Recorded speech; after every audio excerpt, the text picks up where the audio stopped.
Chapter valuation of goodwill, question number 39। Anjana limited, old edition में question 11 होगा या question number और कोई हो सकता है, आप फाइंड आउट कर लेना। The following is the balance sheet of Anjana limited as on 31 March 20। सीधा लास्ट लाइन रीड कर लो क्वेश्चन का, आपको मेथड भी मिल जाएगा एंड नंबर ऑफ ईयर्स भी मिल जाएंगे। सो लास्ट लाइन पर आ जाते हैं। Value of the goodwill is to be calculated at 3 years purchase price of the weighted average profit of super profit of the last 3 years। Weighted average profit से निकलने वाले super profit का 3 years का goodwill लेना है। सो weighted average profit करना होगा। So underline कर लो कि लास्ट 3 years का प्रॉफिट हमें गुडविल में चाहिए। नाउ सबसे पहले फर्स्ट स्टेप होता है capital employed. So capital employed में एसेट्स माइनस लाइबिलिटीज करेंगे। सो सबसे पहले फर्स्ट दिया हुआ है additional information. The present market value of building is 9 lakh while the remaining assets are to be taken at their book value। so जो value है building का वो है 9 लाख। तो एसेट्स में बिल्डिंग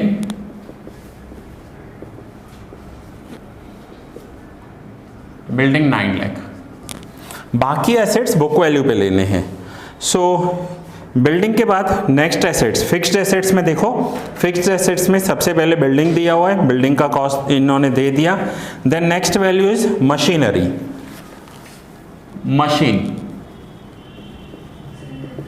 मशीन का वैल्यू होगा 7 लाख। 7 कैसे, आपको 8 लाख दिया हुआ है, सामने देखो डेप्रिसिएशन फंड भी है। ये पॉइंट हमने पहले भी की है कि जब भी एसेट्स की वैल्यू लेते हैं उसमें से डेप्रिसिएशन याद से माइनस करना है। बिल्डिंग का नहीं किया क्योंकि बिल्डिंग की मार्केट वैल्यू दी हुई थी, मशीन का किया क्योंकि मशीन का डेप्रिसिएशन अवेलेबल है। देन नेक्स्ट एसेट्स में आता है गुडविल। तो फर्स्ट डे रूल्स में हमने सीखा था कि goodwill, fictitious assets and non trading investments नहीं लेते हैं। सो गुडविल नहीं लेना है। अब गुडविल के बाद नेक्स्ट एसेट्स में आते हैं इन्वेस्टमेंट्स। सो इन्वेस्टमेंट में है first taxable investment, 10% taxable investment and then second shares in subsidiary company. Subsidiary company अपनी ही एक और कंपनी होती है जिसे सब्सिडियरी कंपनी कहते हैं। सो यहाँ पर हमें सिर्फ और सिर्फ ट्रेडिंग इन्वेस्टमेंट लेने हैं। ट्रेडिंग इन्वेस्टमेंट का डेफिनेशन होता है, या इसे आपको आइडेंटिफाई कैसे करना है, आपको दिया होगा shares in subsidiary company, shares in subsidiary company, या फिर दिया हुआ होगा कि investments against any fund, investments against provident fund, या इन्वेस्टमेंट्स अगेंस्ट रिजर्व। अगर ऐसा दिया हुआ हो ना तो हमें समझना है कि ये ट्रेडिंग इन्वेस्टमेंट है, अदरवाइज ये नॉन ट्रेडिंग इन्वेस्टमेंट्स हैं। सो बिल्डिंग हो गया, मशीन्स हो गए। नाउ नेक्स्ट लेना है हमें इन्वेस्टमेंट्स। सो इन्वेस्टमेंट्स में है 1 लाख। टैक्सेबल इन्वेस्टमेंट नहीं लेंगे क्योंकि वो नॉन ट्रेडिंग है। Other non current assets, non current assets में है एडवर्टाइजमेंट सस्पेंस अकाउंट, ये फिक्टिशियस एसेट्स हैं, कभी भी नहीं लेते। देन करंट एसेट्स में है स्टॉक, स्टॉक का जो वैल्यू दिया हुआ है 2,80,000।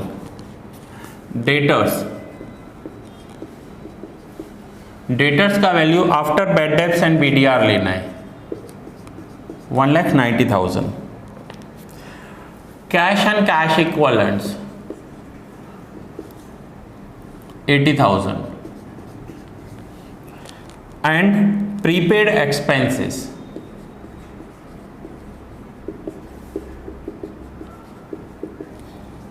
30,000। सो ये हैं इनके टोटल एसेट्स। अब एसेट्स का पहले टोटल कर लो कि एसेट्स का टोटल कितना आ रहा है, इन सभी का टोटल कर लो। अब माइनस करेंगे इसमें से लाइबिलिटीज, 22,80,000। अब माइनस करेंगे लाइबिलिटीज, अब लाइबिलिटीज में क्या क्या लेना है, क्या क्या नहीं लेना है। तो लाइबिलिटीज में इक्विटी शेयर कैपिटल नहीं लेते हैं, कोई भी रिजर्व्स नहीं लेते हैं, सिर्फ long term liabilities and current liabilities में जो जो लाइबिलिटीज हैं वो लेने हैं। सो देखो कौन कौन सी लाइबिलिटीज हैं। तो सबसे पहले आ रहा है लॉन्ग टर्म लाइबिलिटीज में 15% डिबेंचर्स,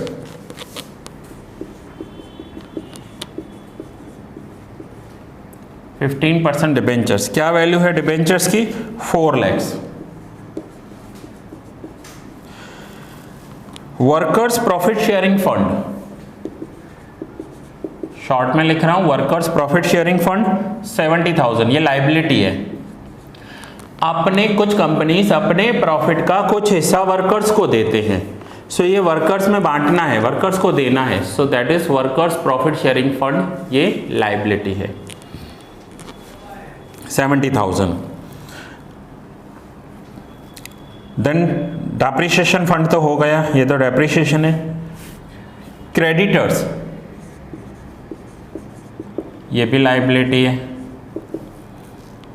कितने हैं creditors? 1,50,000। Then bills payable 50,000। Outstanding expenses, ये भी लाइबिलिटी है 10,000। And provision for tax,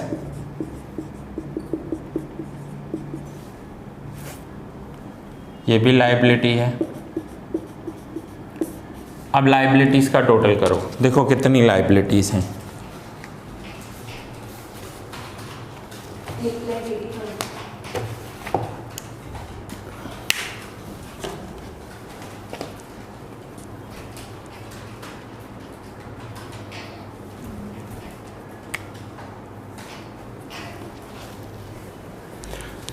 So total of liabilities 8,80,000. So 22,80,000 में से 8,80,000 माइनस करेंगे तो आंसर आया 14 lakhs। ये हुआ हमारा नेट एसेट्स। देन माइनस करेंगे इसमें से प्रेफरेंस शेयर कैपिटल। कितना है प्रेफरेंस शेयर कैपिटल? 3 lakhs। सो प्रेफरेंस शेयर कैपिटल 3 lakhs। सो 14 lakhs में से 3 लाख माइनस करेंगे तो आंसर आ जाएगा 11 लाख। ये 11 लाख हो गया इनका कैपिटल एम्प्लॉयड। ये हमारा फर्स्ट स्टेप कंप्लीट हुआ, कैपिटल एम्प्लॉयड।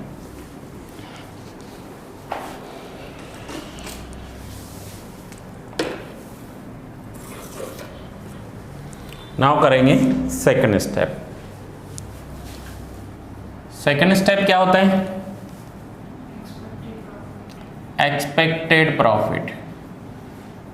अब फॉर्मूला याद हो जाने चाहिए आपको, capital employed into expected rate of return. Capital employed is 11 lakh and expected rate of return, सब में देखो एक्सपेक्टेड रेट ऑफ रिटर्न दिया हुआ है 10%।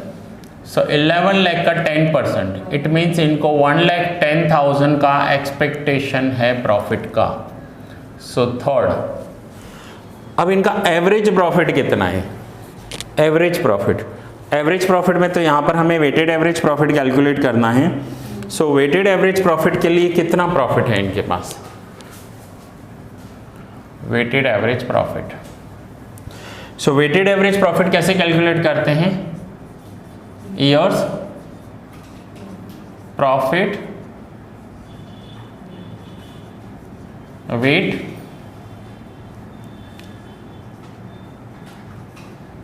एंड वेटेड प्रॉफिट, ऐसे कैलकुलेट करते हैं। Now year. सो ईयर में इन्होंने कहा है कि इनका जो प्रॉफिट है ना वो लास्ट फ्यू ईयर से 90,000 एवरी ईयर इंक्रीज हो रहा है। और ये पॉइंट भी हमारा पहले हो चुका है कि अगर इनका प्रॉफिट 90,000 इंक्रीज हो चुका है, 90,000 एवरी ईयर इंक्रीज हो रहा है। पॉइंट नंबर 4 देखो, the profit of the company before tax for the last 3 years is increasing every year by 90,000। अब इनका प्रॉफिट एवरी ईयर 90,000 इंक्रीज हो रहा है, तो करंट ईयर कौन सा है इनका? करंट ईयर देख लेते हैं। तो 31 मार्च 19 है, तो करंट ईयर है इनका 1920। तो इससे पहले वाला कौन सा होगा? 19 एंड उससे पहले वाला 17-18। अब करंट ईयर का टैक्स प्रोविजन 50% दिया हुआ है। करंट ईयर का टैक्स प्रोविजन 50% है और इनका टैक्स दिया हुआ है 2 lakhs, ये रहा। ठीक है, सो अगर 2 lakhs टैक्स पे किया है और वो 50% के अकॉर्डिंग है, तो इनका करंट ईयर का प्रॉफिट कितना हो जाएगा? 4 lakh। और ये प्रॉफिट एवरी ईयर 90,000 इंक्रीज हो रहा है। सो 18-19 में प्रॉफिट कितना होगा? 3,10,000। Yes, correct answer. इन्होंने कहा है कि प्रॉफिट 90,000 इंक्रीज हो रहा है। सो आज अगर 4 लाख है और मैं बोलूं कि 90,000 इंक्रीज हुआ है, तो लास्ट ईयर का 3,10,000 होगा ना, 310 होगा, तभी तो 90 इंक्रीज हुआ। और उसके पहले वाले ईयर में और 90, 2,20,000। वेट्स अप्लाई करने 1 2 3। So 2,20,000 into 1, 2,20,000, 310 into 2, 6,20,000 and 4 lakh into 3, 12 lakhs. So total करेंगे 20,40,000। So ये है इनका वेटेड। अब यहाँ पर वेटेड एवरेज प्रॉफिट करेंगे। सो पहले आप एसेट्स माइनस लायबिलिटीज लिख लो जल्दी से, यहाँ तक आप नोट डाउन कर लो, एसेट्स माइनस लायबिलिटीज। तो आगे कंटिन्यू करें हम।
नाउ थर्ड स्टेप ही कंटिन्यू कर रहा हूं मैं यहां पर।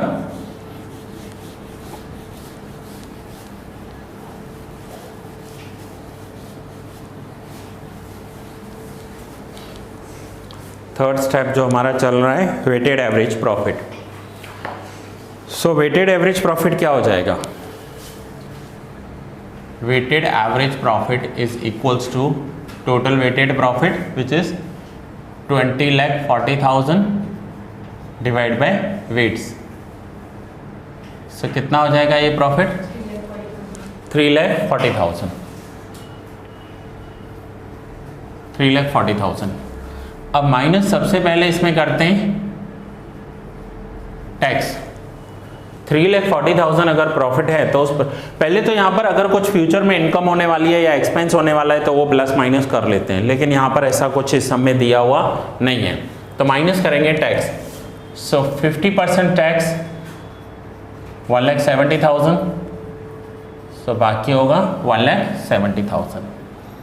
फिर माइनस करेंगे interest on non trading investment. देखो ध्यान से समझो, अगर कोई हमारा बिजनेस खरीद रहा है, सपोज करो मुझे अपना बिजनेस बेचना है और मेरी बिजनेस इनकम को देखकर वो गुडविल देगा। अब मेरी बिजनेस इनकम के साथ 4 और प्रॉपर्टी रेंट पे दी हुई है, उसका रेंट भी आ रहा है, तो ये मेरा इन्वेस्टमेंट है, बट ये मेरा नॉन ट्रेडिंग इन्वेस्टमेंट है, बिजनेस वाला इन्वेस्टमेंट नहीं है, बिजनेस के बाहर का इन्वेस्टमेंट है। तो वो मैं प्रॉपर्टी नहीं दूंगा इसमें, तो उसकी इनकम भी तो नहीं दूंगा ना इसको। सो जब हम कैपिटल एम्प्लॉयड काउंट करते हैं वहां पर नॉन ट्रेडिंग इन्वेस्टमेंट नहीं लेते हैं, मीन्स हमने जो बिजनेस के बाहर इन्वेस्टमेंट कर रखा है वो नहीं लेना है, और यहाँ उसकी इनकम भी नहीं लेनी है। यानी जब मैं बिजनेस बेच रहा हूँ तो कैपिटल एम्प्लॉयड क्या है कि मैं उसे कितनी एसेट्स दे रहा हूँ, कितनी लाइबिलिटीज दे रहा हूँ। सो वहाँ मैं नॉन ट्रेडिंग इन्वेस्टमेंट नहीं दे रहा हूँ, तो मैं अपनी इनकम में नॉन ट्रेडिंग इन्वेस्टमेंट काउंट भी तो नहीं कर रहा हूँ ना, तो दोनों साइड नहीं लेना है, वहाँ पर भी नहीं यहाँ भी नहीं। बट वहाँ लेना नहीं है, यहाँ इनकम में काउंट हो चुका है इसलिए उसकी इनकम डिडक्ट कर देते हैं। हम सामने वाले को बताएंगे देख भाई ये हमारी अलग से इनकम है, ये हमारी अलग से प्रॉपर्टी है, ये ना हम तुझे देंगे ना उसकी इनकम तुझे मिलेगी। सो प्रॉपर्टी में वो काउंट मत करना, एसेट्स में वो काउंट मत करना, और इनकम में उसका इनकम डिडक्ट कर दे। अब आया समझ में कंसेप्ट। सो वहाँ पर हम एसेट्स हटा देते हैं और यहाँ पर हम उसका इनकम हटा देते हैं। सो वो 10% इनकम है, 10% इन्वेस्टमेंट्स। सो 10% कितनी इन्वेस्टमेंट्स थी, तो फेस वैल्यू लेते हैं उसमें। फेस वैल्यू 1 लाख का 10%, 10,000, उसका टैक्स 5,000। सो ये माइनस कर देंगे 5,000 इसमें से, तो हम उसे कहेंगे कि हमारा इनकम कितना है, 1,65,000। अब इसमें हमने प्रेफरेंस शेयर्स भी इशू किए हुए हैं, सो प्रेफरेंस शेयर्स को डिविडेंड देना पड़ता है। सो कितने हैं प्रेफरेंस शेयर्स, देखो 10%, और वैल्यू क्या है प्रेफरेंस शेयर्स की, 3 लाख। सो 3 लाख का 10% डिविडेंड देना पड़ेगा। सो 30,000 प्रेफरेंस शेयर होल्डर्स को देने पड़ेंगे। सो इक्विटीज के लिए कितना बचेगा, 1,35,000। ये है इनका weighted average profit. So external income हटा देंगे और नॉन ट्रेडिंग इन्वेस्टमेंट्स भी हटा देंगे। Now last step number 4, super profit.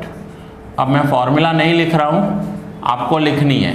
Super profit equals to weighted average profit minus expected profit. So weighted average profit कितना है, 1,35,000, और एक्सपेक्टेड प्रॉफिट कितना था, 1,10,000। So super profit 25,000, and the last is goodwill. Goodwill का formula होगा super profit into number of years. Formula लिखना है आपको, super profit into number of years. Super profit कितना है, 25,000 into number of years 3 years. Okay, so goodwill का value हो जाएगा 75,000 रुपीज़। ठीक है, इज इट क्लियर? कुछ डाउट है यहाँ तक? इन्वेस्टमेंट वाला पॉइंट अच्छे से समझ में आया कि अगर हमने बाहर इन्वेस्टमेंट किया है तो वो इन्वेस्टमेंट हम नहीं देंगे, लेकिन उसकी इनकम भी हम काउंट नहीं कर रहे हैं। तो इनकम काउंट नहीं कर रहे हैं तो इनकम में से डिडक्ट कर दिया, जितनी इनकम है, जितना सुपर प्रॉफिट है, उसी वैल्यू का गुडविल ले रहे हैं हम सामने। ठीक है, चलो ये लेक्चर कंप्लीट हुआ, नोट डाउन कर लो।